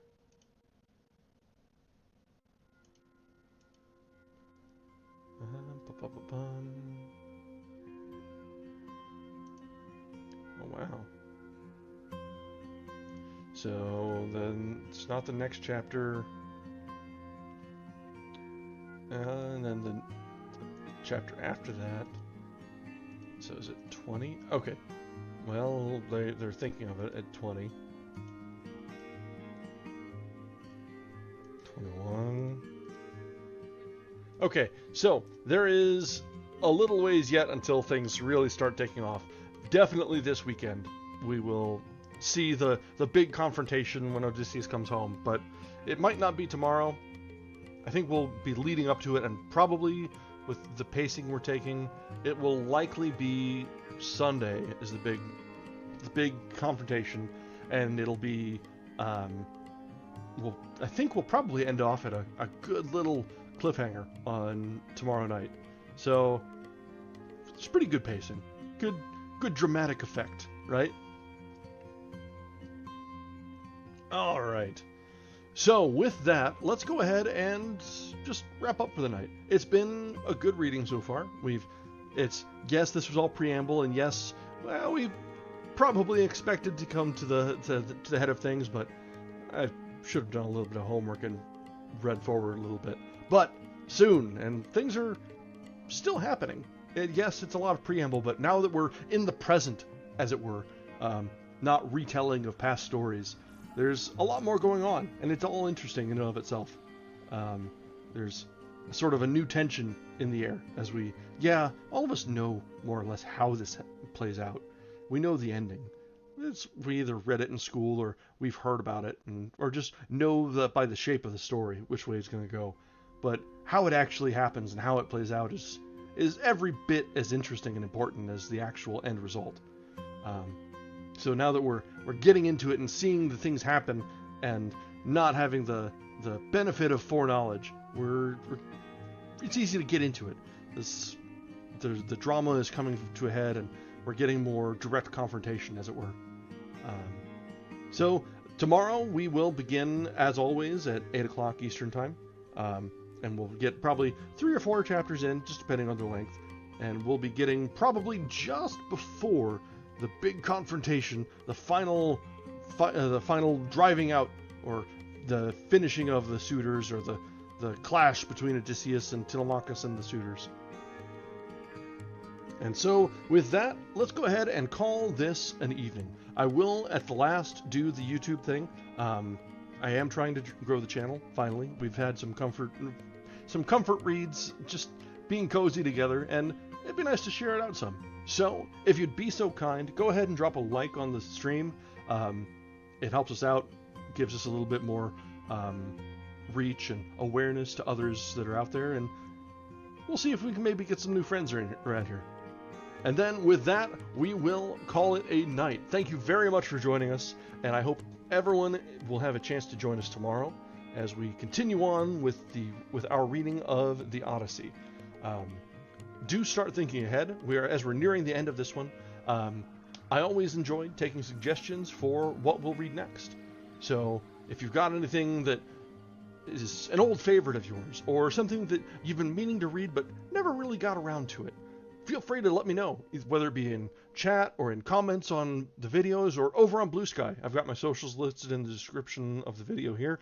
And I'm always happy to try new things, whether they be classic of classics like this, or old from the American masters, or even going back as far or forward as any which way it goes. If you'll take a look at the VODs, we've got things that are all sorts of different genres. We've even got something that is new and modern. The author themselves asked us to read. So I am more than open to suggestions, so keep that in mind. We're probably, if not this weekend, probably Tuesday we'll be finishing up.